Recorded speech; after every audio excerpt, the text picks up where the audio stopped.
opening a webinar for a wider group of researchers concerning gender inequality in climate and urban research. This is primarily organized by C-NEWTRAL Doctoral Network, but also in collaboration with the UCD Earth Institute. And Katrina is here, she just joined us from UCD Earth Institute. And if we can move on to the next slide, Aisling. To give you a short understanding of what C-NEWTRAL stands for, it's a smart, comprehensive training to mainstream new approaches for climate neutral cities through citizen engagement and decision-making support for innovative governance and integrated planning. It's a doctoral network. We've added here the email address where you can reach us. Aisling is in charge of that email address. My name is Aura Estrate, and I'm the primary coordinator of the C-NEWTRAL project. And if we move on to the next slide, what is the purpose of this training? So C-NEWTRAL is funded by the European Commission. It's a project, a doctoral network funded by the European Commission, and particularly it sits under the Marie Skłodowska-Curie Actions. This is European Union's reference program for doctoral education and postdoctoral training. And the initiative by the European Commission is to train creative, entrepreneurial, and innovative researchers who are able to face current and future societal challenges. It is meant to help early stage researchers, doctoral candidates, or early career researchers, ECR, there are different denominations, develop their research career through excellent and innovative training in interdisciplinary projects. It is meant to respond to well-identified needs in various research and innovation areas, expose the researchers to academic and non-academic sectors. And I somehow can't see the last line there, but basically offer research training that is suitable to your development as researchers. And in the next slide, I highlighted this point that besides providing innovative training where young researchers can develop advanced or discipline-specific research skills, it is very important from European Commission's perspective, as well as from our perspective as supervisors or trainers or academics in general, that you also develop comprehensive transferable skills. And these include, among others, management, communication and dissemination, conference organization, writing and presentation skills, creative thinking, critical analysis, teaching. So you might be involved in some teaching activities. And another important skill set that you need to develop, you know, as you develop your doctoral research as well, is to have an understanding of the role of gender and diversity in research for research collaboration as well as other, you know, disseminating information or engaging stakeholders in your research. And this is the main topic of today's webinar. And we found this opportunity to collaborate with the UCD Earth Institute, particularly with the committee looking at the research culture, equality, diversity, and inclusion, to really see what can be done on this topic, or what are the newest aspects we need to consider and how to incorporate it in our research.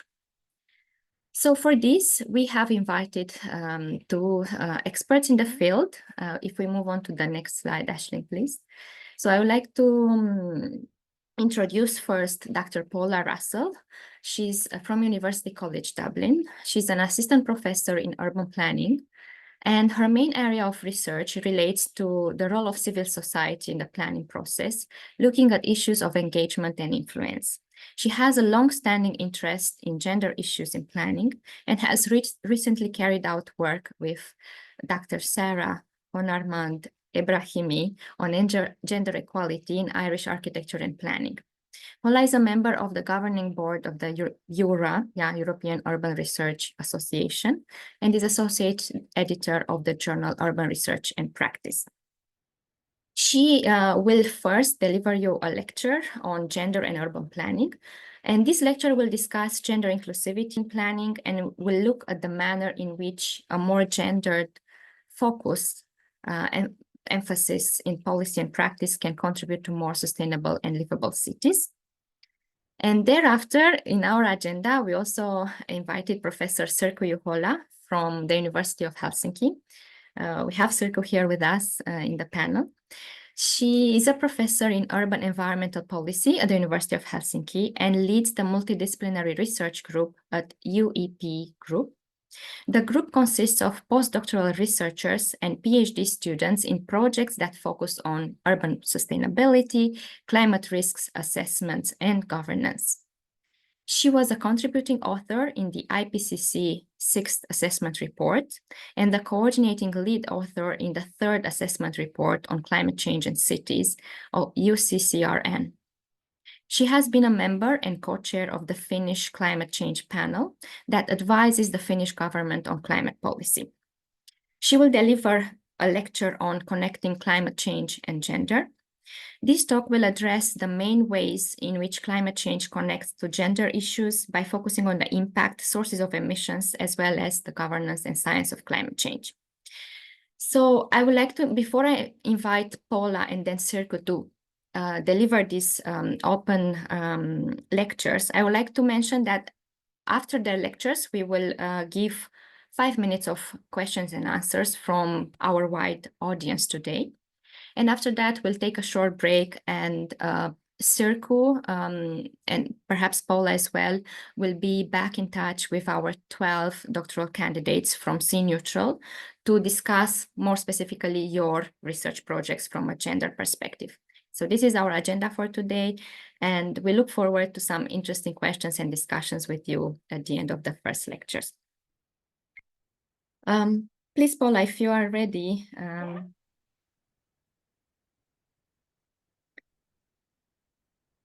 Also, if you have questions while Paula and Sirku deliver the presentations, please send them in chat. Aisling will keep an eye on the questions and she'll bring them in our Q&A session.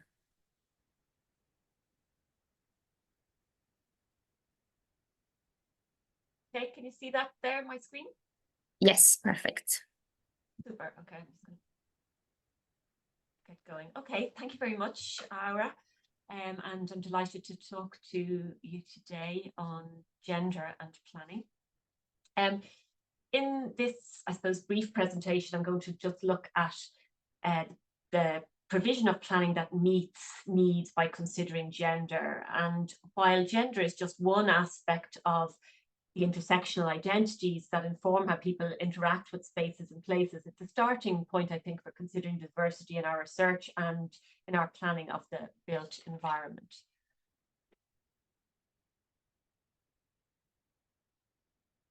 And I suppose the couple of things that I want to look at are understanding gender. So I'm going to talk a little bit, give you some definitions. I'll talk a little bit about why is gender important in planning. And then I talk about specific topic areas that might be of interest to people so that I can provide some practical examples of research and of policy implementation in these areas. So we're going to look at transport, land use, open space, and gender mainstreaming. So first of all, what I want to do is just, I suppose, think a little bit about understanding gender and understanding some of the definitions. And I know some people will say, well, look, this is something that we know about already, don't need to define these things. I think it's always a useful starting point to get everybody on the same playing field. And in the first instance, I suppose, sex refers to the kind of biological and physiological characteristics of men and women, but gender consists of the social meanings that are ascribed to men and women. So gender isn't given, it's ascribed or learned, it's socially constructed. And we refer to gender norms because gender norms are those generally held beliefs about how different genders should or do behave. And we learn those norms through childhood socialization in the societies that we're brought up in. And those norms also determine whose opinions and experiences are listened to and deemed important. So what we find is gender norms basically come to be the perceived wisdom of different societies. And what happens is the traits and behaviors that are associated with masculinity are privileged over those that are perceived as feminine. So for example, economic productivity is privileged over care work, and being aggressive is privileged over being gentle, or rationality is privileged over intuitiveness, which in turn then are ascribed to male and female. So I suppose what we need to do is look at and understand that gender is socially constructed. So it's ever changing, it's not static. And I suppose there's different expressions and identities of girls, women, boys, men, and gender diverse people. And gender influences how people perceive themselves, how they perceive each other, how they interact and act, and the distribution of power and resources in society. And that's because distribution of power and resources in society are differentially distributed because those gender norms privilege the male over the female. And what I'd also like to say at the start is that gender it isn't binary. And again, just in saying that gender is constructed, we have all of these different gender diversity.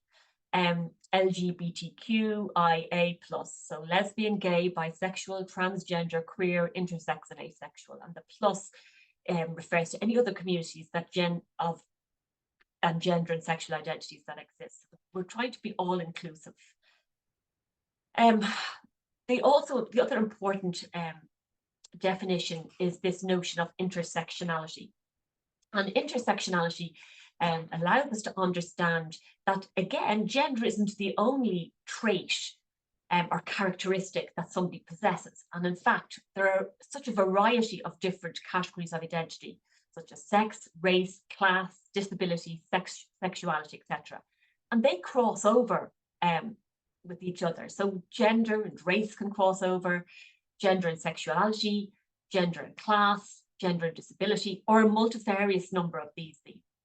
And that leads to really very different experiences of individuals. And I suppose in policy and practice and research, we need to be cognizant of those differences.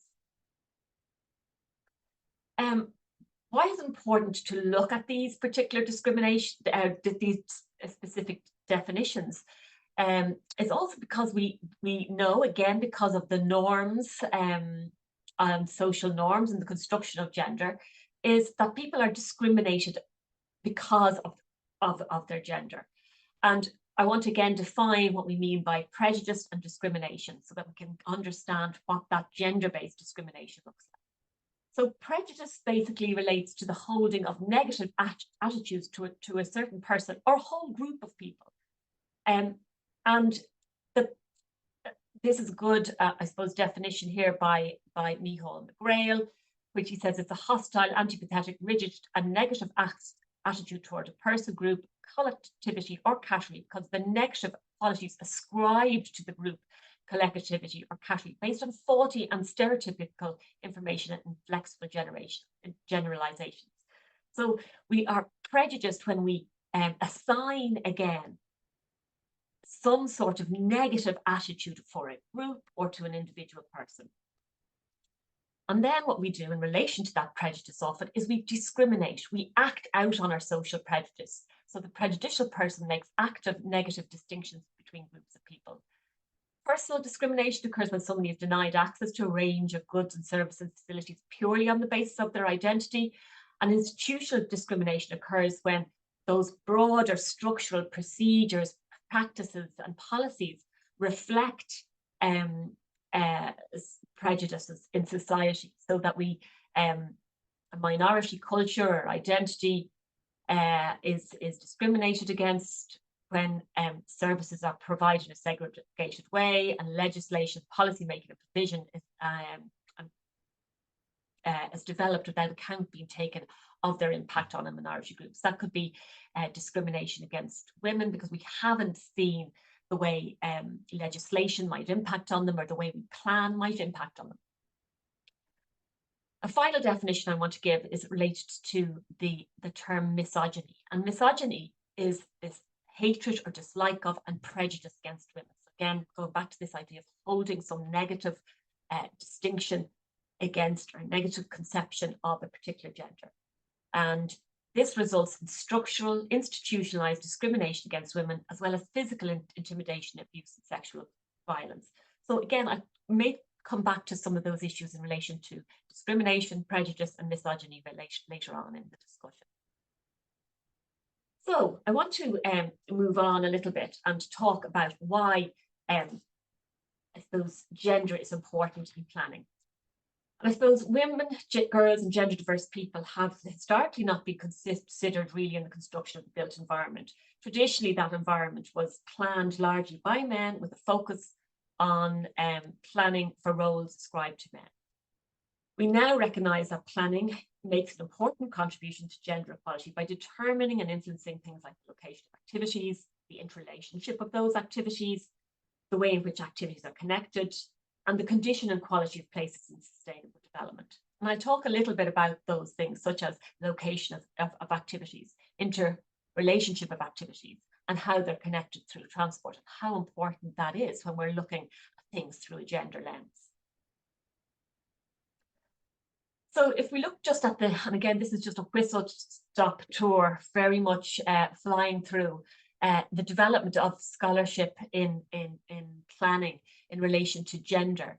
And I suppose in the early 70s, planning scholars began advocating for gender inclusivity within planning and urban design. And that was influenced by what we term the second wave of feminism, where in the 1960s and 1970s, there was a real emphasis on consideration of the role of women in society and how women were being discriminated against and were in unequal positions. Literature from the 1970s in that period emphasized the necessity of considering women's specific needs and participation in decision making. Although some limited empirical research was carried out, those early calls really just underscored the importance of integrating women's voices and experiences into planning discussions. Over subsequent decades, studies increasingly explored topics such as transportation, work-based differences, and neighbourhood preferences, expanding globally to encompass diverse geographical contexts. By the late 1980s and 1990s, a shift was noticed in the literature from the use of the term women to the term gender. And we get that evolution in the literature. So although there's still primarily, if we're focusing on gender, binary gender constructs, the period witnesses a nuanced approach towards gender inclusion within planning, emphasizing strategies for implementation, so actual practical delivery of gender, more gender informed planning. We also get the concept of intersectionality starting to develop in the 1990s with increased recognition and acknowledgement of that interconnection of various identities between facets such as race, class, and gender, and that shaping, how it shaped people's experiences of their environments. Over time, the approaches to gender evolved. So we had started with sort of gender blindness, which kind of favors equality over equity and doesn't really account for unique needs.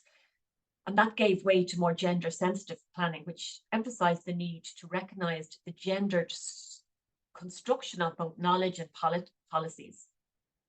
This has been followed in the late 1990s by gender mainstreaming. And this was adopted as a strategy in international forums. And really that aims to integrate gender considerations at all stages of the development of policy and the development of policies and practices. And I'll talk about that a little bit later. I mean, gender mainstream was first adopted by the fourth United Nations World Conference on Women in Beijing in 1995, and the EU adopted the principles of gender mainstreaming through the Amsterdam Treaty in 1997. That gender mainstreaming is why we consider often and you're required to consider in all funded projects from the EU, the issue of gender. So in the 2000s, I suppose, and where we are now, we see that gender is an important dimension in research projects. And we also see gender as an important element in the implementation of various policies, projects, and initiatives.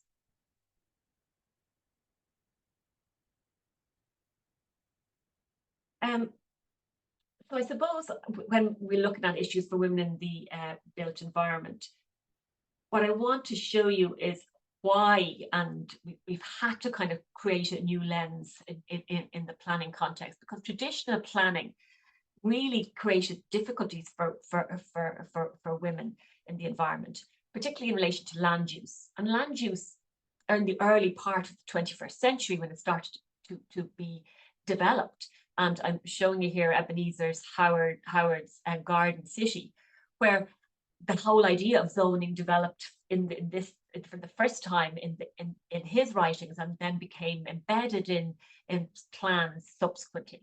So zoning tends to put housing in one area, industry in another, retailing in one place, and services elsewhere.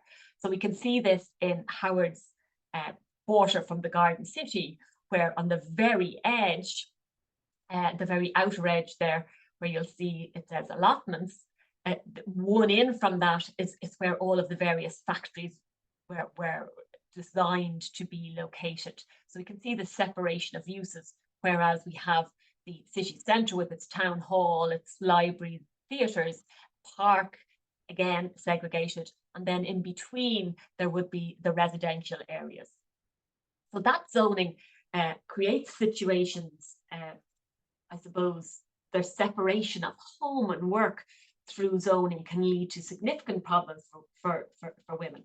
And I should say, I suppose, and to make this point, I should have made it at the start, that often in this particular talk that I'm making, I am being very gender binary, and that's because traditionally a lot of the research in the past in planning was just male, females, didn't recognize other genders, etc.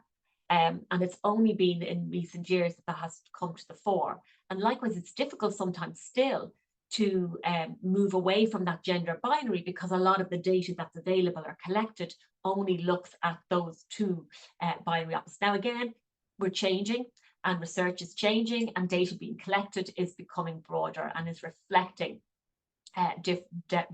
going beyond that gender binary category and including other genders.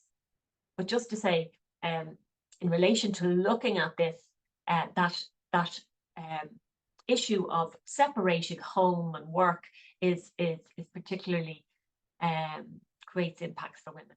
I mean, the alternative, and this is where we start to look at how policies have been developing, is to create gender inclusive housing, to look at how we can maybe look at mixed uses and so on. And there's a great number of great examples here from Vienna, where they have taken on board gender mainstream, and I'll talk a little bit about that later. But they have looked at examples of designs that can make a difference to women, for example, without separating the ideas of home and work, or where childcare is in relation to housing. And their very first example was this Frauenwerk Stadt 1 and 2, and the first one was, just to translate it as Women Work City, and it was an apartment neighborhood designed in Vienna in between 1992 and 1999. And the housing development consists of 357 apartments built on a 2.3 hectare site.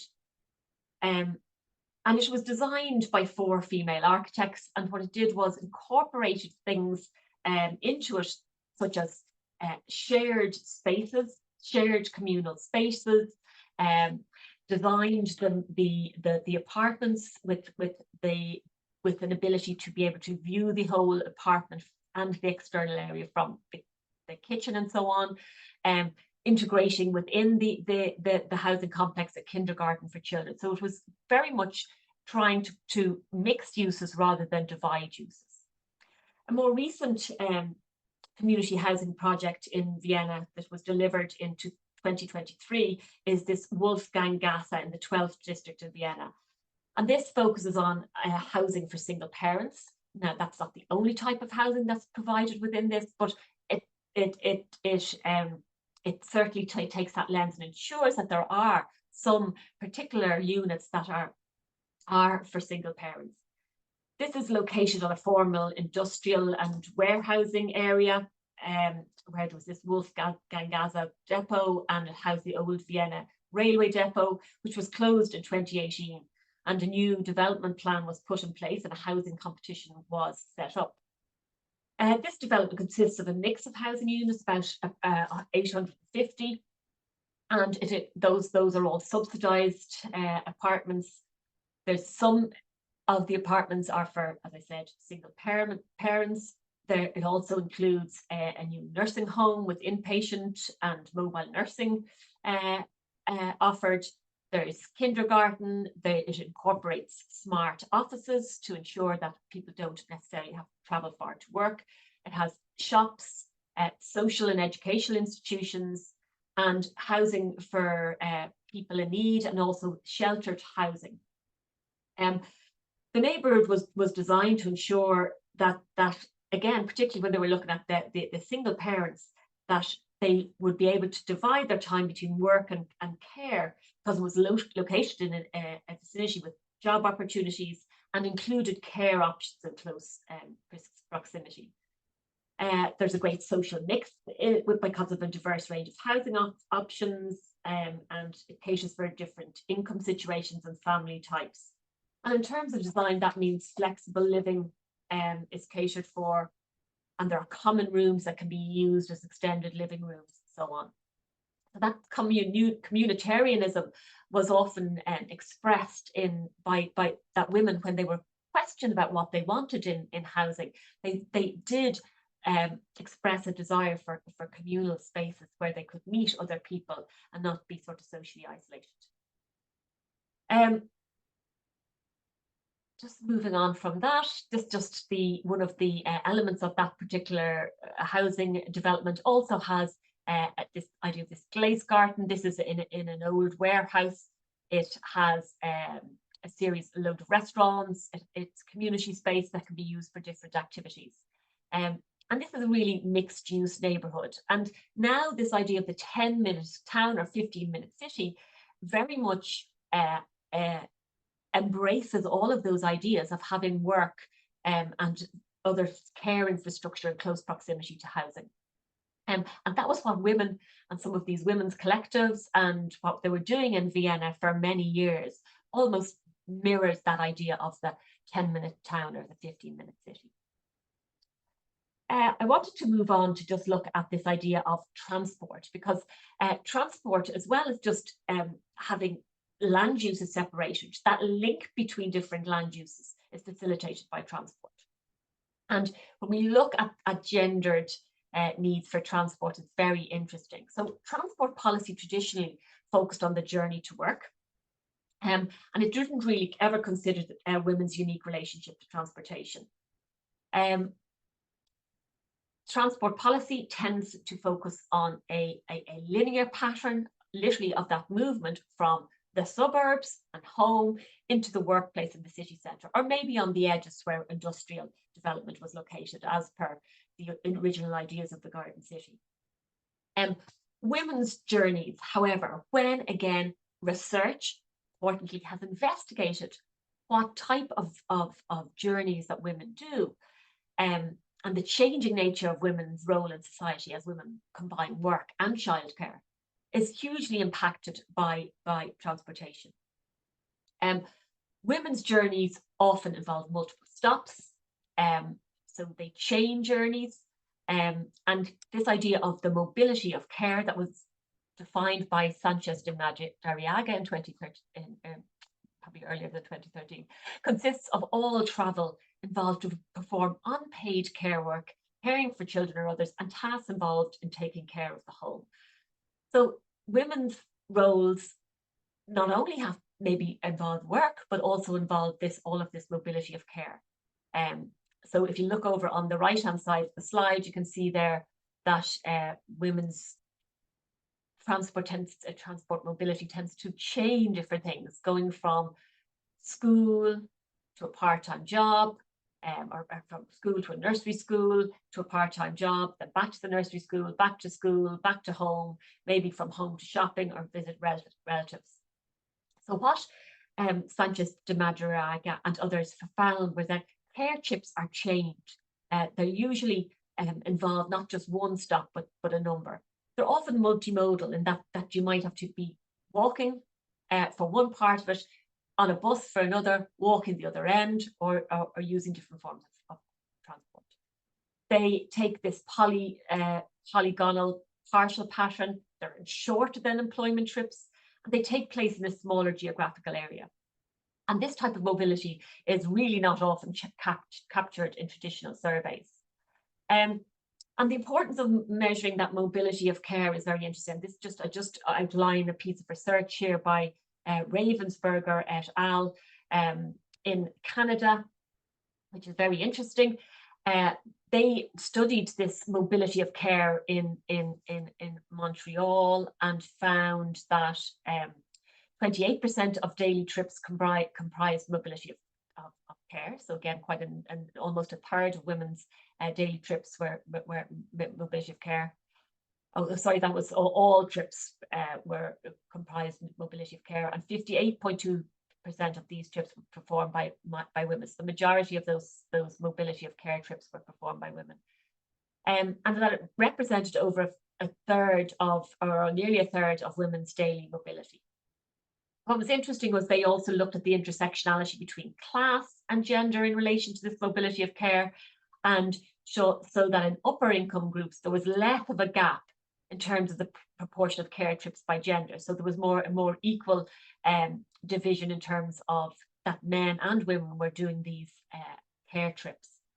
In households with children, the distribution of mobility care is much more inequitable. So again, the fact that women take the major responsibility for care of children still, despite many changes in gender division roles, but this was being manifested this. Ravensburger found that there was greater equity in escorting when both parents work full-time. So again, when there is a more equal division of escorting either children or elderly to different specific, either to care or to maybe hospitals or to different appointments. What was very interesting in this particular study in Montreal was that mobility of care was often completed using car. And obviously that it had these change trips.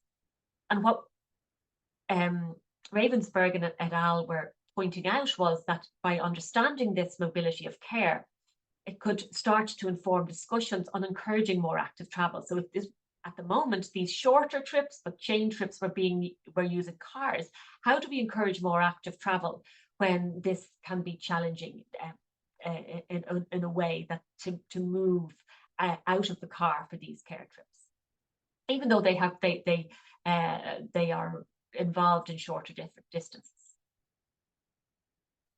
One of the other issues that arises sometimes in transit is relation to the safety of people. Transport Infrastructure Ireland, for example, found a large percentage of women felt unsafe travelling on public transport.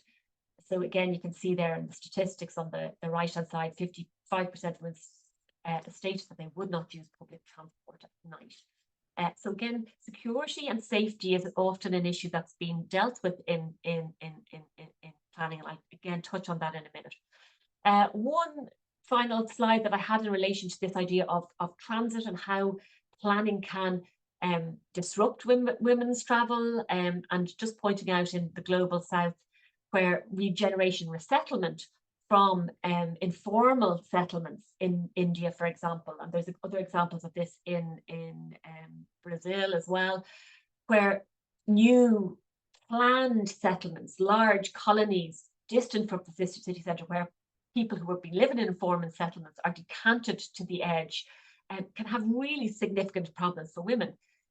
So, for example, in Speak and Coomer's article, they point out that this new colony moves people to, yes, a formal planned settlement, but 15 kilometers from the city centre, without the requisite transport links back in. So it means that living conditions often for women are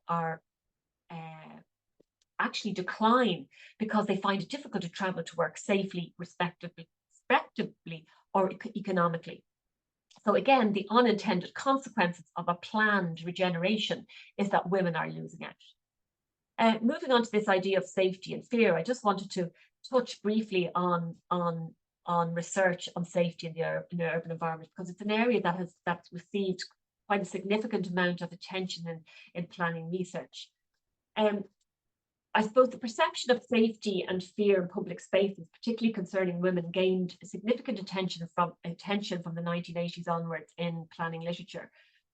Studies highlighted women's unique safety concerns, including fear of rape and various forms of harassment and intimidation. Early research in the built environment field focused on physical and environmental interventions to alleviate women's fears, such as increased lighting and spatial design for passive surveillance. So I suppose that's the initial idea. Okay, we can design out crime, we can design out this fear of crime that women are experiencing. However, voices within academia called for a more nuanced approach to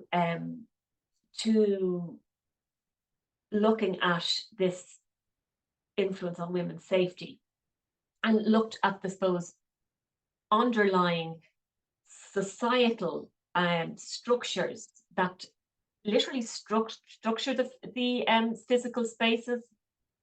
And what we want to we can see is that research, for example, by Koskela and Payne in Helsinki and Edinburgh, showed that there wasn't any key types of places or facets of places that made women fearful. There was such a variety of different issues that made women fearful. In fact, they were able to say that women mentioned fearful places everywhere they lived, whether they were in Helsinki or in Edinburgh, in city centres or suburban areas. And they, in looking at the more wider socio-political structures, they point out that really, rather than looking just at addressing safety concerns through environmental interventions, we need to look at entrenched social inequalities, and we need to look at things like the social connotations of the space, who is present in the space, because it was often not the space itself that made women fearful, but who was occupying that space. So things like places where there was drug addicts or yobbos or flashers or some maniac. These were the kind of terms that women used. So space isn't a social vacuum. It's who might be in that space that is often as important. Although the physical properties can influence that social element. Also, they pointed out when in their research, which was qualitative, that the reputation of places and what had happened in the space before also influenced fear in these spaces. A common conclusion in this work was that space itself may not be inherently unsafe, and that while there are benefits of addressing women's and gender diverse people's safety concerns with environmental interventions, it's only the treatment of a symptom. And what we need to understand is that there are underlying root causes of women's perception of safety that are deeply entrenched social structures. So if we just look at the physical and implement various physical and planning and design solutions, we're not tackling the underlying discrimination and misogyny and maybe male violence towards women that's underlying that fear, and is not imaginary, it's real. So women's fears develop sort of communitively and is affected by social and personal experiences. So again, how people experience fear is very different. I just put this in as again to remind ourselves of the existence of misogyny across society. And this is just something I saw in Palermo earlier this autumn. It was an installation of 35 little portraits of victims of femicide initially from January to the 8th of July in 2024. There was 36 women, 35 actually painted, and the 36th was actually shot the day before this installation was put on display. So again, just to be very clear that there is this misogynistic underlying discrimination that we have to think about. So again, I suppose the social relations in space mean that, you know, who controls space is often important, and how safe women feel in those places. So maybe we need to ensure how women can take ownership of space. So there's some very interesting examples in how we can change public open space, which previously had been designed with a male perspective, then start to look at how a female perspective might view that. So often open spaces include lots of active space, rather than thinking about, well, what do people want to do? Do they want to play sport, or do they want to do other things? Again, some recent research has found that things like skate parks and what they call MUGAs, multi-use games areas, often don't feel safe for girls, and they're often gendered and male gendered. So it's been interesting, and there's lots of very interesting examples of providing spaces for girls, where architects and planners work with young women and girls to ascertain what they want in open space, so that they can occupy that space and claim their rights to that space. So here's a really lovely example in Umeå in northern Sweden, where architects worked with girls to co-design space in a park, and they created this sculptural piece that was also somewhere women and girls could sit, and they had these large swings. It's called frizz-on. And there's some really nice examples in this Make Space for Girls, and you can see it here. The swings, a better idea of the swings. I'm trying to get my people out of the way so we can see it. Really interesting. So this is what people want. Women and girls didn't want benches that weren't facing each other. They wanted to be kind of circular, so they could sit with groups of friends and chat. And they didn't necessarily want to be playing games or active, but they could just sit and talk. So providing those spaces designed for them was really interesting and nice. Likewise, here's another example of a park designed in conjunction with young girls and young women in the suburb of Stockholm. Again, creating seating areas, creating kind of areas where, again, teenagers could hang out rather than just small children. One other thing, and I actually won't go into this in detail, but again, we might want to think about how things such as even public conveniences and toilets and their lack of provision in public space means that women don't want to access the city, or don't want or have to think about things in relation to when they go and occupy public space. So particularly women's different physiological needs, particularly things like the need to urinate more often than men, and menstruation mean they need access to public toilets. So girls are often thinking about, when they're going somewhere, where can I go to the toilet if I need to? So that's just a very simple issue in relation to thinking about how we're providing for different genders. And there's a huge debate and a huge literature now, and really interesting research on whether the provision of, say, gender neutral toilets would be a better way of providing toilets for all.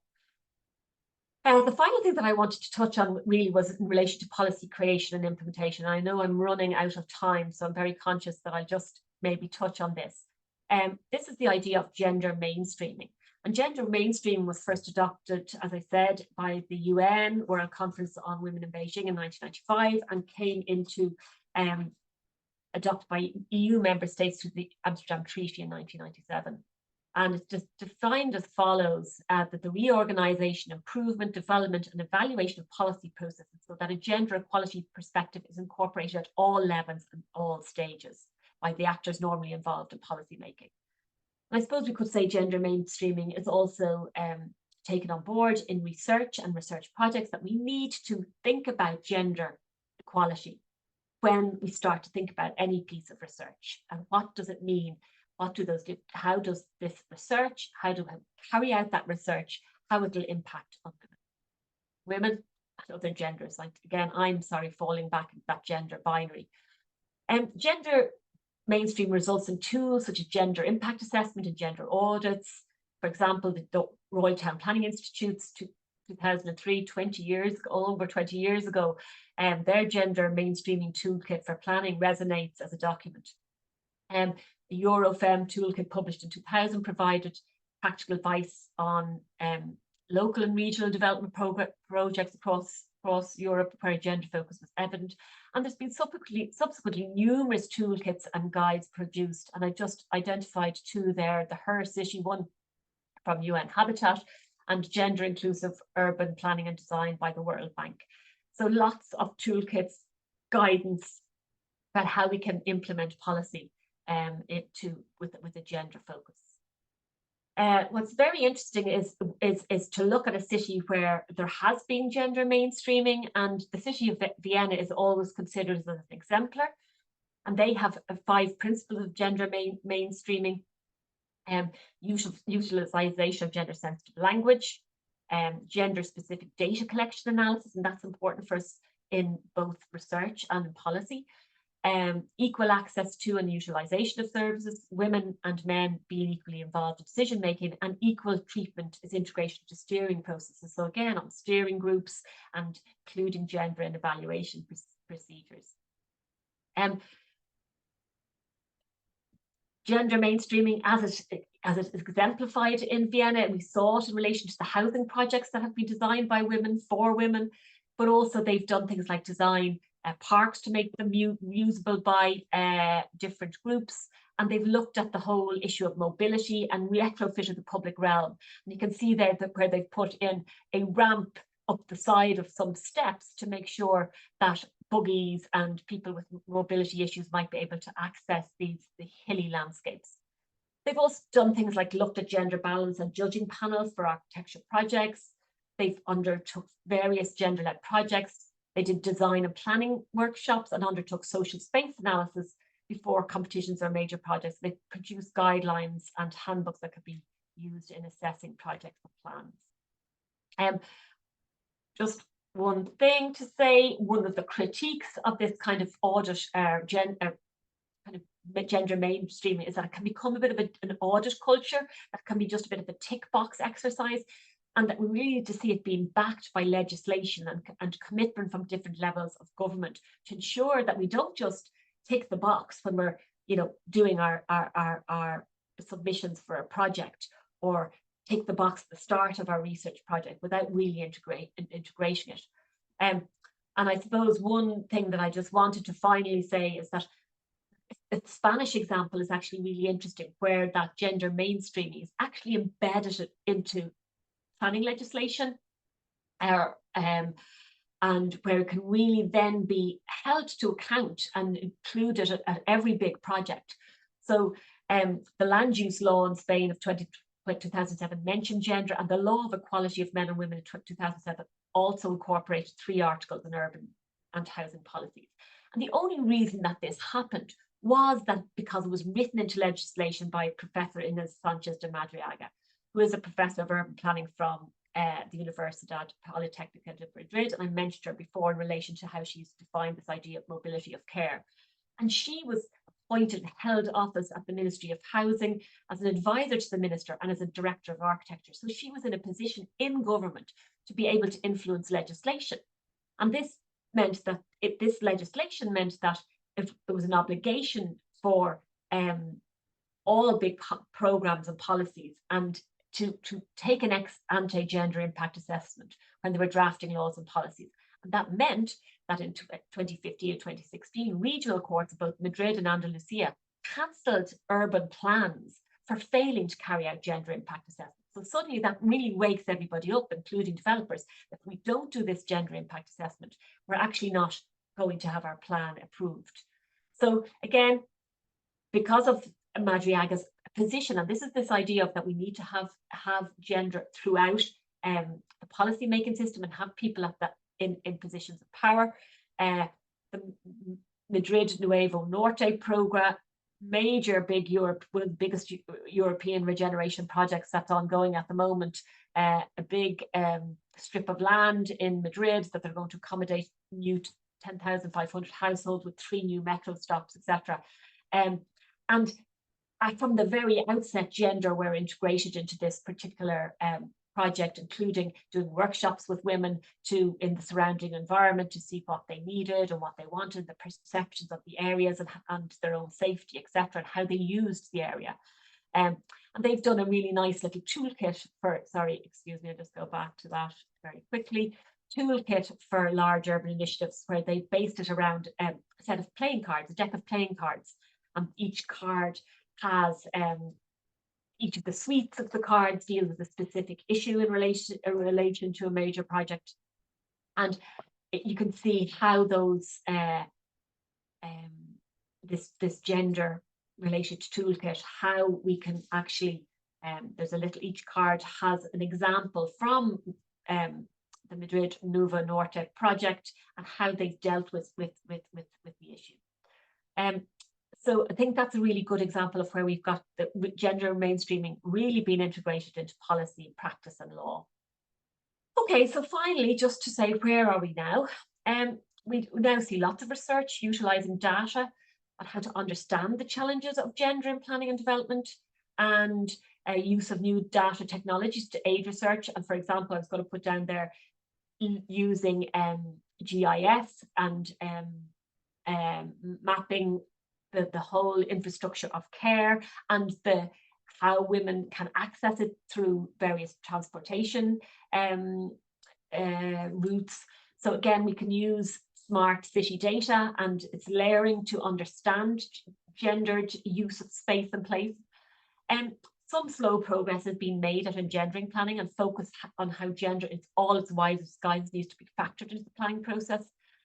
So we are making progress on that and there's practical implications. But we do always need to understand that there is the underlying structural issue of misogyny hasn't gone away. And that means that physical interventions and legal interventions aren't enough to instigate change. We have to change that view of getting rid of misogyny, of ensuring equity and equality, ensuring that young men, boys, and others, and all of us appreciate the different genders, and we accommodate different genders in our development and planning of the environment. Okay, thank you very much. I'm going to finish up there. Excellent. Thank you so much, Paula, for walking us through all the different topics that are so relevant from an urban planning perspective.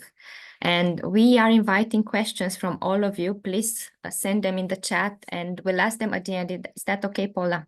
Yeah, I'm going to stop sharing now. Perfect. And we'll invite Sirku, if you can share your slides.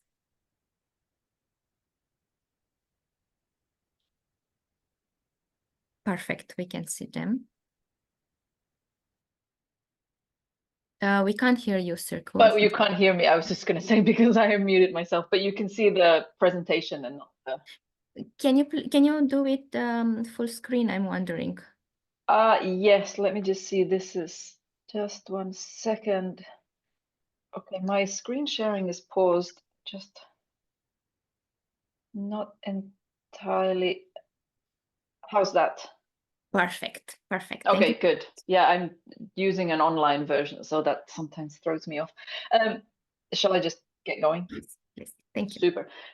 Thanks, Paula, for highlighting a very complex and multifaceted issue, and I'm about to bring another one on top of what you've just spoken about. So just starting from what Paula was saying, I will in my talk, hello everyone, we'll focus more on this issue from a climate change perspective.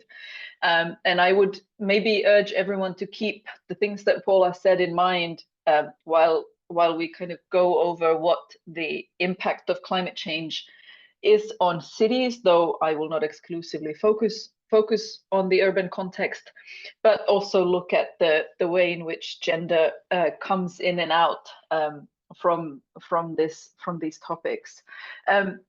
I have structured my talk loosely based on a paper by Rebecca Pierce that was published in Wire's Climate Change in 2017, where she structures the issue very nicely, focusing first on the way that climate change affects different genders and in particular those most vulnerable. And Paula, of course, talked about intersectionality and those types of issues which focus on understanding the different positions that people through different aspects of their identity are focused on. I will then also talk a little bit about how adaptation, so what we do in response to climate impacts, how that and adaptation and gender interact, and to what extent adaptation measures that are currently being taken impact gender in particular. I will then talk about the responsibility for emissions.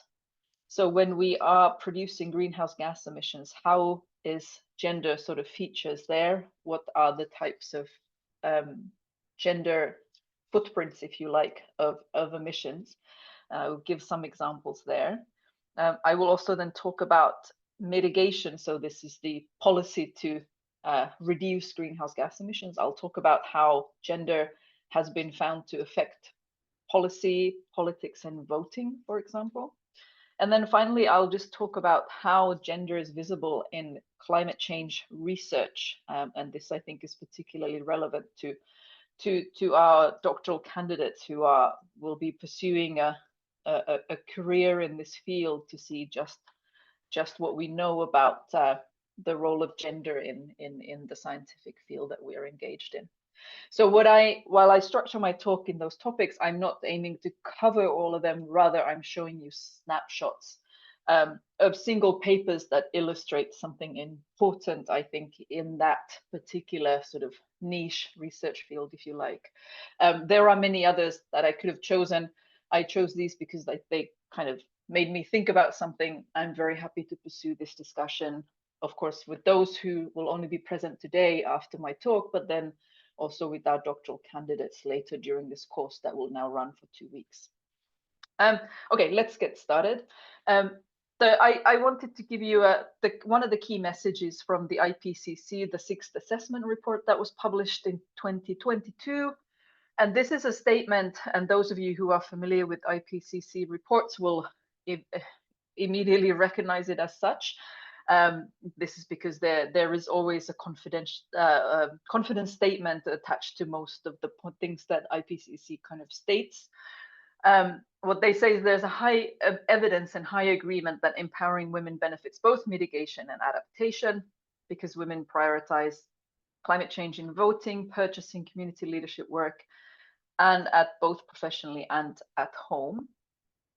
But also recognizing something that Paula said, that it's not just about the differences between men and women, but rather that there are other factors that come into play, and that the aim is not to sort of identify one gender as the culprit over the other, but rather to understand that these factors come into play when it comes to experiencing climate change impacts and trying to mitigate it, which means that when we are designing either at the city level, which is what many of our scholars in this program will focus on, or at the national level, acknowledging that the different roles that gender plays in this makes it necessary to understand that there are different profiles when it comes to people's identities and intersectional vulnerabilities, as well as ability to act upon climate change. I will now move on with my first topic, which is gender vulnerability and climate risk. And this, of course, relates to the fact that we already have and are experiencing climate change impacts. And they are, and as I will show you, not only will disproportionately affect those who are vulnerable in cities and those who are experiencing them, but also that we need to understand more deeply what the mechanisms there are. I'm basing the next few slides on the 6th assessment report on the cities chapter.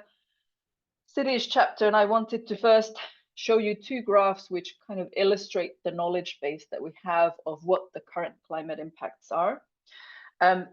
this first slide here focuses on, if you look at the top row there, impacts of climate change are observed in many ecosystems and human systems. Of course, the IPCC speak for human systems is cities, for example. And these are the observed climate impacts. And I don't necessarily want to spend too much time on this. I want you to look at the key that's on the right-hand side. So there we are talking about confidence. So what is the amount of evidence that we have? So if there is contribution or confidence in attribution to climate change, the darker the dot, the more it means that we have confidence in that we have enough evidence of this. And the pluses and the minuses mean that impacts to human systems are increasing in terms of adverse impacts, and pluses mean that there are positive impacts. So I want to move on to the next slide, keeping those two things in mind. And you can see here on the right-hand side, we have the impacts on cities, settlements, and infrastructure. And on the top row, there are 4 different types of hazards. So these are the climate impacts that are likely to take place. So inland flooding and associated damage, flood, storm, damages to infrastructure, and damage to key economic sectors. So those are the 4 that have been evaluated in terms of the evidence base. And then if you look at the sort of global to the continental scale, and then cities by the sea Mediterranean region, and you start to look, and the evidence base is, it's not overwhelmingly dark dots, but quite a lot of it is quite dark. And of course, overwhelmingly, you'll see that it is mostly adverse impacts and that they are increasing. So what I'm hoping to show you with this is that whatever the current situation is, it is likely that climate impacts will increase in cities, and that they will, and all these hazards, there is increasing evidence base that the impacts will be more adverse in the future. Now, of course, this matters, and it matters because we do have to consider how that will affect individual people living in those cities. And again, here, gender isn't specifically, you would be interested to know, there isn't a specific climate impacts experienced by gender graph in the IPCC that doesn't directly exist. But I wanted to show you this one, which illustrates the inequality and the urban adaptation gap that there is in terms of the world's regions. So on the left-hand side, you see the different continents. On the top row, you see different hazards again and the adaptation to them. So whether it's river flooding, storm flooding, heat waves, water security, or food security. And then you have the adaptation actions deployed. The different bars that are horizontal there for particular continents, they illustrate the gap between the poor and the rich, the top 20% and the bottom 20%. So this illustrates that whatever is happening in terms of adaptation to these impacts in these cities, the poor are likely to be worse off than the rich, and their ability to adapt is also constrained. So when we start to think about some of the things that Paula was mentioning when it comes to gender, there are, of course, differences between how wealthy people are. This also impacts it, but this also means that the inequality gap is quite large. So I was also trying to illustrate this, find some interesting evidence that would show to what extent different genders experience climate impacts differently. And what was interesting is that I couldn't quite find sort of studies to do that. So I had to rely on what I would like to call an old favorite, which is, would you believe it, published in 2008. It's not quite well, about 15 years ago. And this is still one of the more sort of, if you like, robust studies, which looks at longitudinal data. First of all, gathering longitudinal data in social research on impact can be somewhat challenging. This study covers 141 countries over about 20-year period, and looks at the disaster strength as well as the interaction and socioeconomic status of women and life expectancy. So I won't go into the details of the study, but just to show that the results illustrate that natural disasters can lower the life expectancy of women more than that of men. And they also sort of kill women at an earlier age than men. Of course, that's not always the case, but once you accumulate enough evidence, you can start to see that. Again, the study shows that stronger the disaster, so this is number of people killed relative to population size, the stronger this effect on gender gap in life expectancy becomes. So major calamities lead to more severe impacts on female life expectancy than smaller disasters. And then finally, the study also shows that the higher the women's socioeconomic status, the weaker this effect is on the gender gap in life expectancy. So poorer women are likely to be more affected by natural disasters, and the bigger the disaster, then the bigger the effect. So this is still one of the studies that shows this. There are sort of small scale case studies that show this in different disasters, but sort of conclusive evidence. Well, I wouldn't say conclusive, but more sort of a wider spread evidence of disasters linked to climate change that perhaps doesn't exist yet. I want to move on to the second area that is identified in this, or Rebecca Pierce talks about, which is related to more the adaptation part. I already talked about the adaptation gap between or in urban centers. I want to now focus on whether climate change adaptation that is currently taking place actually undermines global efforts for gender equality, mainly in relation to the Sustainable Development Goal number 5. And here I'm relying on some work that was published in Nature on humanities and social science communication, and it's a review article on synergies and trade-offs between climate and adaptation options and gender equality. And it is a review of the global literature that poses these two questions. So, do climate change adaptation options implemented through various projects in various contexts advance or hinder gender equality? So this means that if we are indeed undertaking actions to improve our response to climate change impacts, are we actually undermining gender equality? And whether the targets under SDG 5, if they are sufficient to track gender responsiveness of adaptation options. Actions. Here on the right, you can see the different adaptation sort of fields that the study examined. One of them is cities, the figure number 8. I think the font is too small. Don't worry. They also analyze different systems. For the urban, these are the conclusions that they find. So based on the review of literature, several urban adaptation options have positive links between women's participation and gender equality. The paper goes on to illustrate some of these examples. So, for example, green infrastructure options are enabling women's participation in planning, just like Paula was saying, as long as they actually take place, and decision-making processes. So this expands their social and economic capital and also can enhance household food security, which in terms of adaptation or in terms of climate impacts, it can be at risk. There are several ways to increase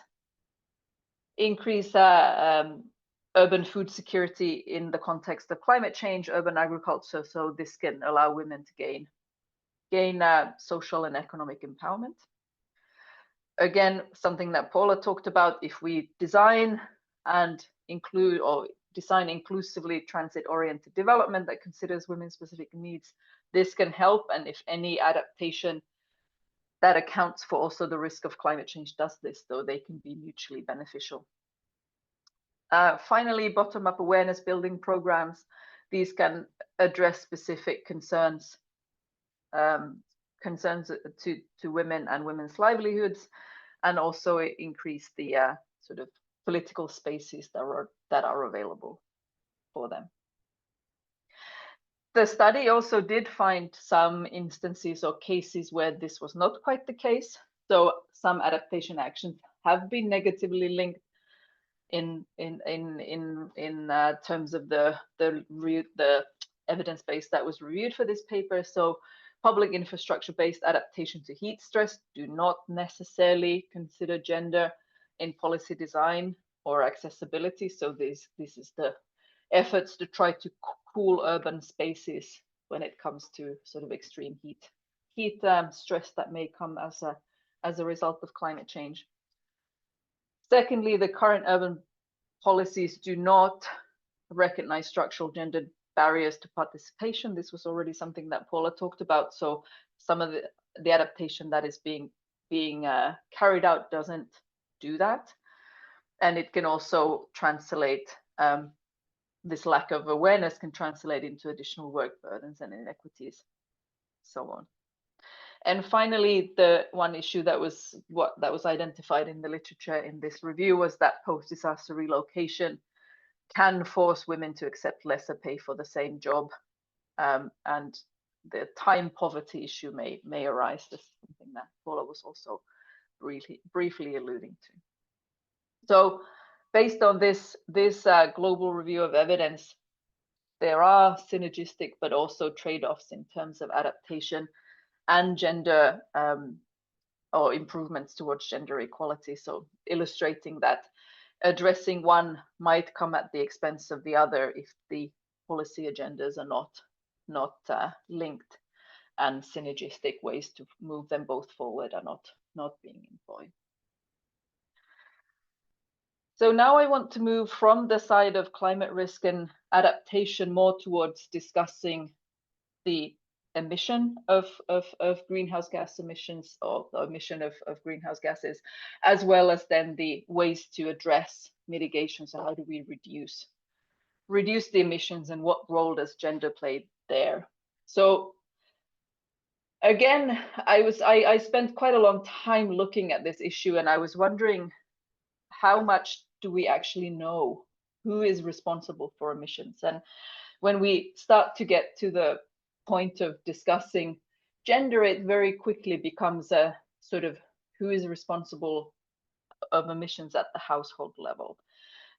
Aggregate studies, not that easy to find. I found two examples. They're both interestingly from Spain, but I wanted to, again, this is not a try to point a finger at one way or the other, but rather to understand what types of activities at the household level in cities result in emissions.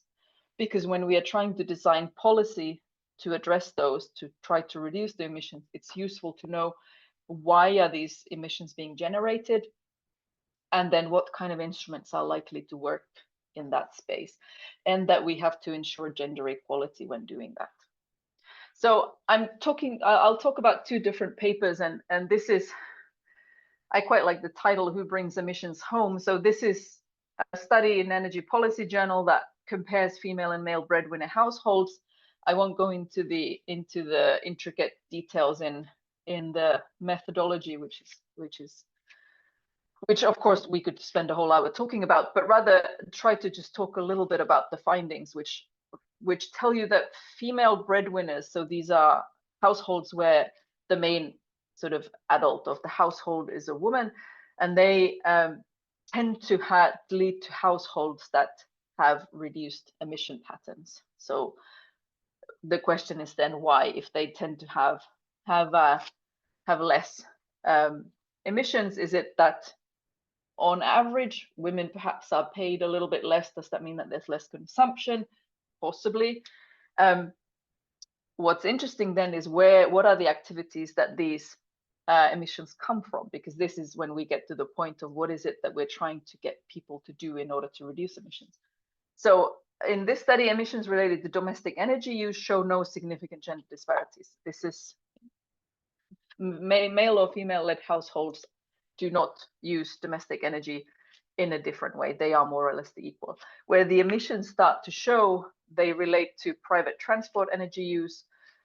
And that kind of relates back to something that Paula was showing, which I thought was interesting, were these mobility patterns of how do how do different genders move in the city and what type of transport they use, and what are the sources of emissions of those transports, the transport modes that they use. So in this study, what was demonstrated that essentially private car use is the main reason why in this case men have a higher energy or emissions profile. Another study looking slightly similar thing. This was focusing on, again, household carbon footprints, carbon intensity, and a generally a higher carbon footprint in household with a majority of men. And this can also be related to transportation and also using food that's produced or outside of the household. The higher the proportion of women in the household, the higher the carbon footprint of the house. So if you have more women, more emissions are likely to come from housing and food rather than transportation.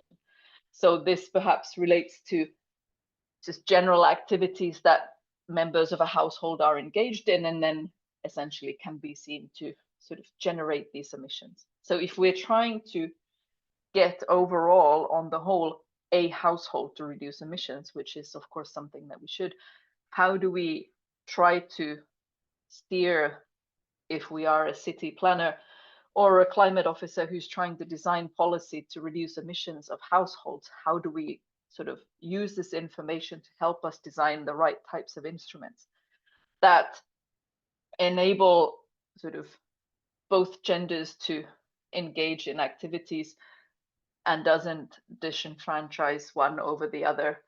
And if there are indeed current inequalities in terms of accessing resources or being able to reduce emissions of activities, then how do we do that? This would be one of the things that I would be particularly interested. Want to move on now to the fourth topic, which is gender, climate policy, and politics. And here I'm going to talk about one particular study, but I just want to start off this by saying the first slide that I showed, which had the IPCC general kind of statement on that organizations and that tend to have more female or women managers are likely to have lower carbon emissions. So this is, so I've seen these types of statements. I've picked out two here, one from the World Economic Forum, one from the European Investment Bank.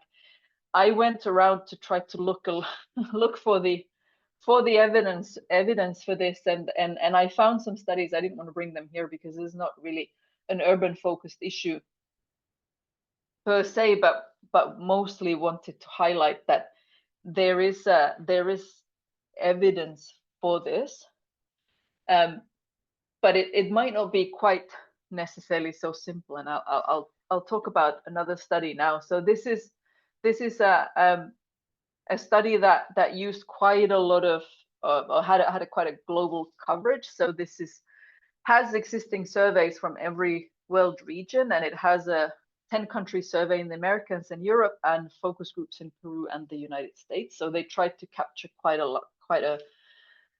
a range of countries in this study. And the aim was to understand climate change attitudes and gender from the perspective that these matter when people go to the polls and start voting.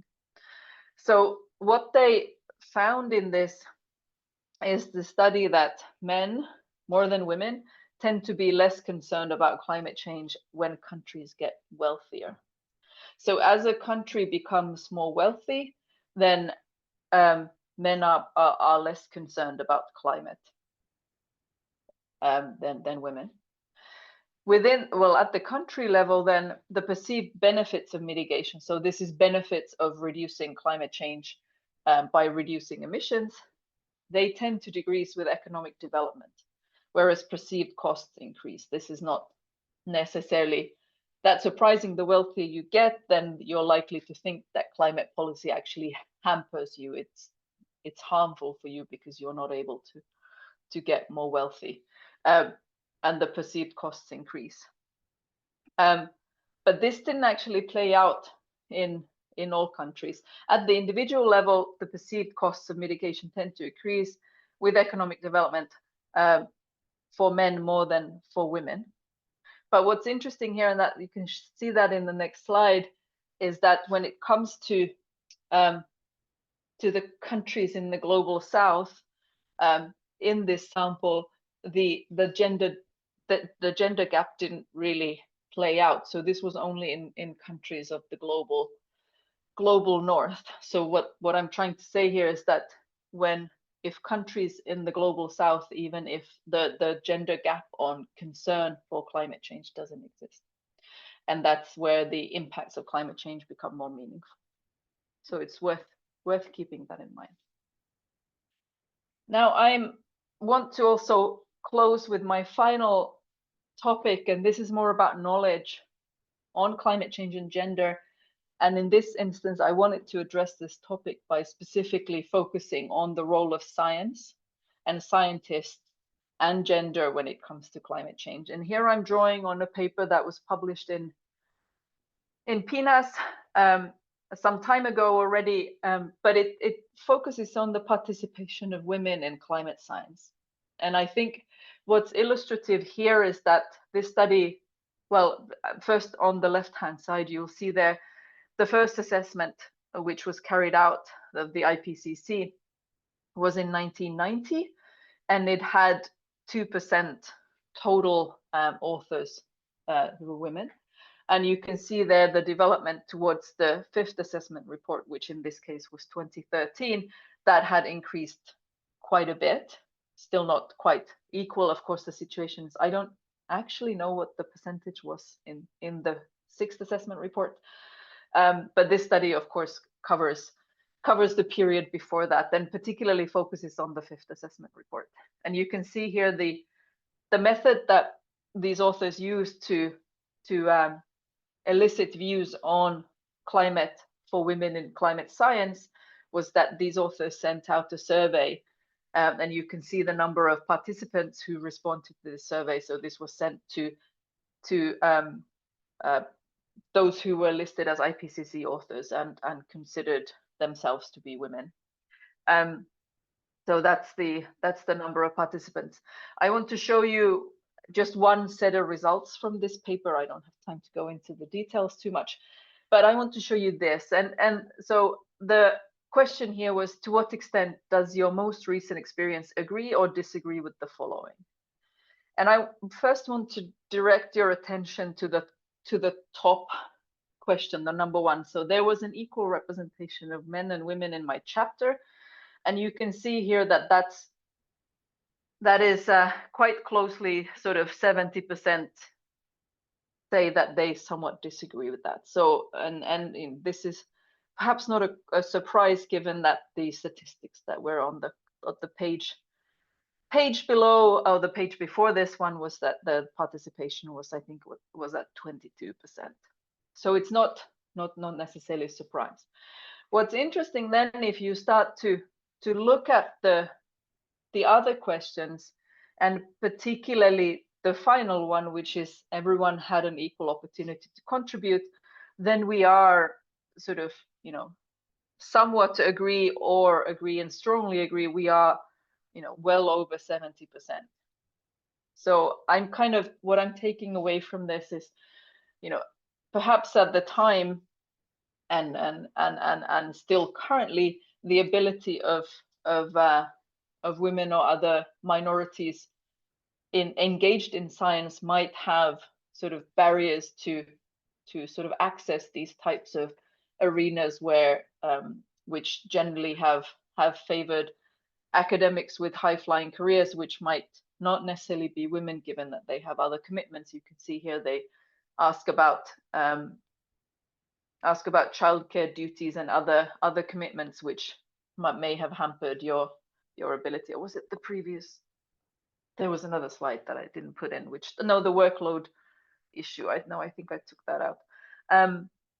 But nevertheless, but once we actually get to questions about how the process was run there, the reported evidence doesn't sort of show, at least based on this sample, a sort of a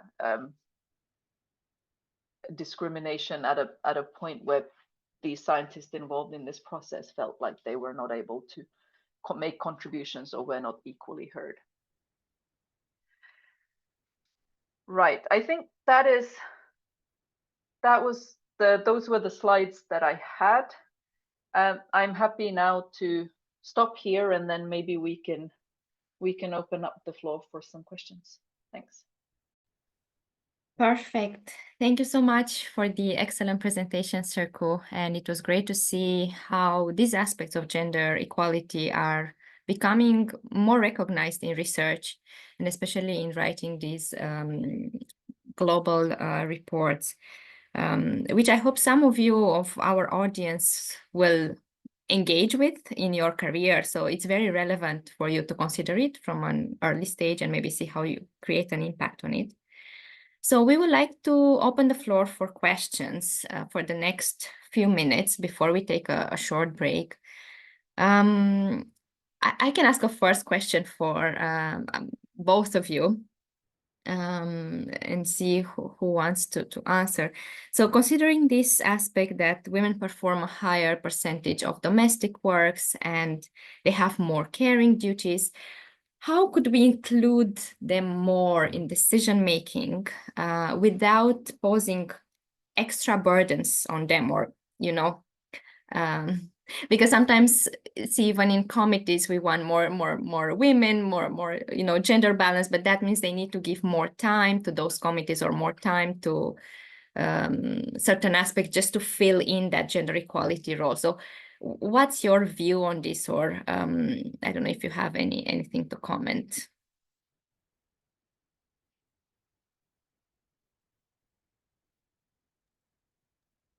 Paula's searching for the button. Oh, yeah, fine. Let's speak first. Okay, I mean, I think, obviously from a planning perspective, women have been always like that involvement and participation in planning processes, consultation and so on. There has been, I suppose, an attempt at least to look at what times are more convenient for people to do it. I think online consultation has made a huge difference for everybody in relation to being involved, particularly when policies are being debated or discussed. It makes it, you can do that from your home, sitting in the evening. I think there was research that originally showed that when people had to actually go somewhere in the evenings, and that was the traditional thing, okay, we're going to do public consultation in situ, face to face, in the evenings. That really wasn't ever considered, wasn't useful, wasn't easy for women or anybody with child care or other caring responsibilities, that you had to, get up and go. So online participation would seem to be something that has allowed people with different caring and work responsibilities maybe to respond to things, which I think is good. There certainly has been an attempt, again, in different consultations or policy making, to make sure that childcare for either gender is part and parcel of when you're organizing something, or you're organizing like any of those big conferences, any big meetings, that childcare should be something that is considered, that there is on-site childcare, that you can bring your kids, that you don't. And again, that makes it useful for everybody. And I suppose, childcare is only one aspect of it, but I do think there are some ways around it, and thinking about those things, how we do them. And I suppose ultimately then it's about the division of labour, and ensuring that there is more equal divisions of labour, that caring responsibilities are equally considered, that there's something that's done by men and women. Thank you so much, Paula. Definitely something to consider. And I see that there is a lot of effort in this regard. So yeah, things will move forward in this. I don't know if you would like to add anything, Serku, or we take the next question.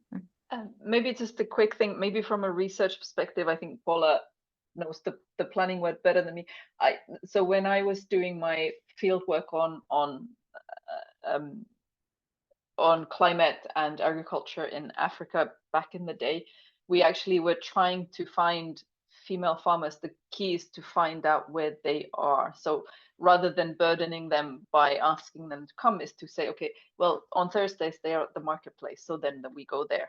And again, if you want to do research in this field, then figure out, you know, where are the, of course, access and then ethics, research, all of those things apply, but figure out where are the spaces where women get together, so you lower the kind of the having to go there rather than make it easy to participate from that.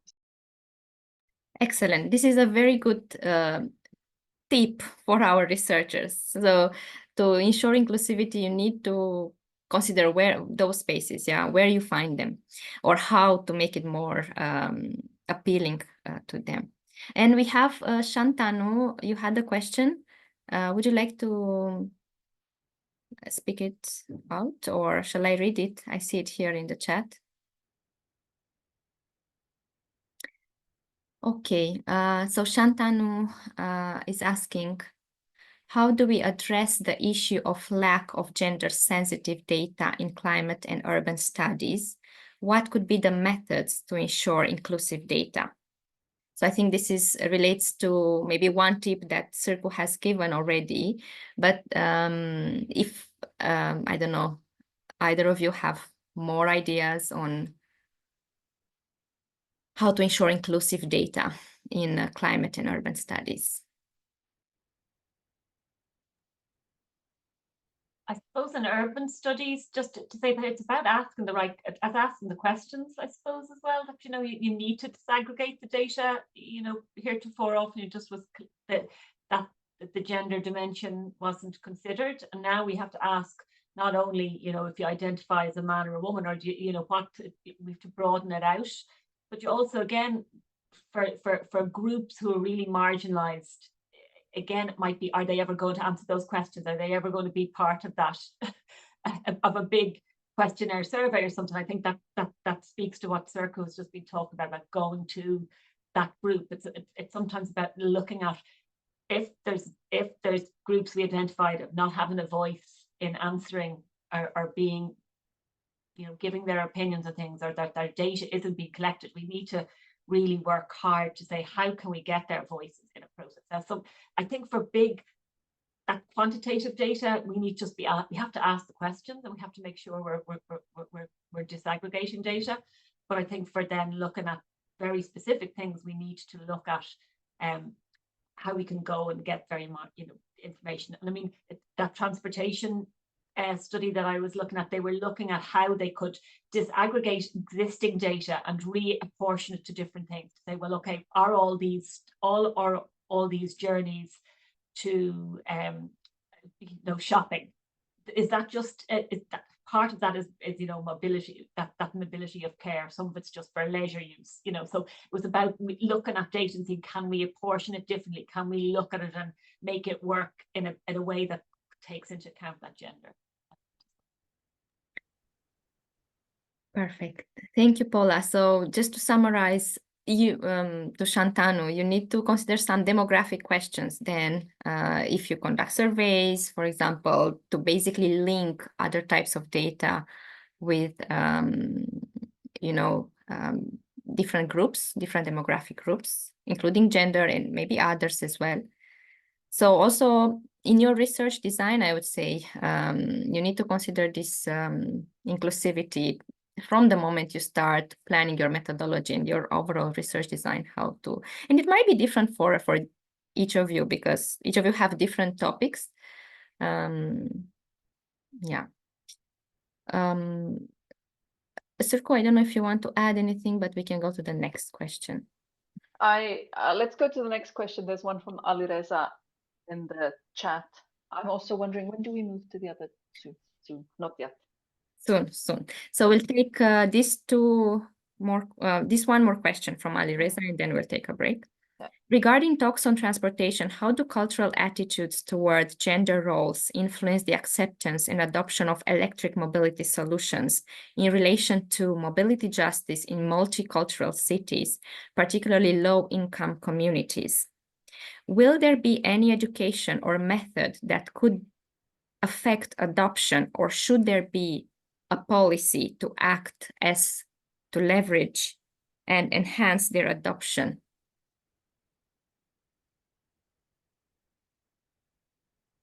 That's a really tough question, Alireza. I'm not sure I have an answer to that. I don't know. I'm only now guessing that, and this is the case in Finland at least. I mean, EVs, if we're just talking about electric car mobility rather than scooters and other sort of electric, they tend to be, the government subsidies are not so high. They tend to be quite expensive, which makes them quite exclusive for a particular, I think that is maybe, Alireza, what you're referring to, that they are relatively exclusive. Of course, then if we start to have policies where you can drive with particular types of cars for EVs, if you can only drive them to a particular area of the city to reduce air quality, or sort of not reduce, to improve air quality, then, of course, then you introduce this kind of maybe rich, poor type of or disenfranchisement of those who are not able to afford them. I don't know that. I can only kind of guess in that direction. Good question. I can also add something, Alireza, for you. It's also broader, right? So this is a question you need to keep in your mind. But just to say that the research that you will be doing, because this is your topic, right, on electromobility solutions. With your research, you can basically influence policy. You can present a few things and you will recommend improvements to policy and practice. So then, based on the research, to see what are the barriers really. So this is what you're asking. What are the barriers in low-income communities adopting maybe more sustainable mobility solutions, right? So either electric vehicles or actually better walking and cycling, to be honest, or micromobility if we want. But you have to look at what are the barriers. And then once you decide these, once you conclude, you can create those recommendations that will influence policy, and then hopefully come up with an wider education tool to look back in a circle. That would be my answer for you. But of course, you have to research it. You have to look into it. Okay, so once again, we would like to thank very much to both Paula and Sirko for presenting us, the complexities of these topics and how they are important to consider in any type of research that we do, because in the end, it's all about decision making that is as inclusive as possible for all of us to make better cities, better building environments, better, relationship with nature. So we will take a very short break. I think just 5 minutes, Sirko, if we have the time, or we keep them back in the 12 doctoral candidates. What do you prefer? If we could go straight in. I mean, I'm not going to take too long, but 20 minutes, because we have a little bit of a discussion also. But perfect. Yeah. It's just that it's a different link. So yes, we have to jump out of this. We'd like to thank everyone who joined us today. Researchers and so on. And if you have more questions for C-NEWTRAL, or I don't know, for Sirko and Paula, please let us know and we'll send them over your questions. Thank you everyone again. And the 12 doctoral candidates, please jump into the other Zoom call right away. Bye everyone. Thank you. Take care.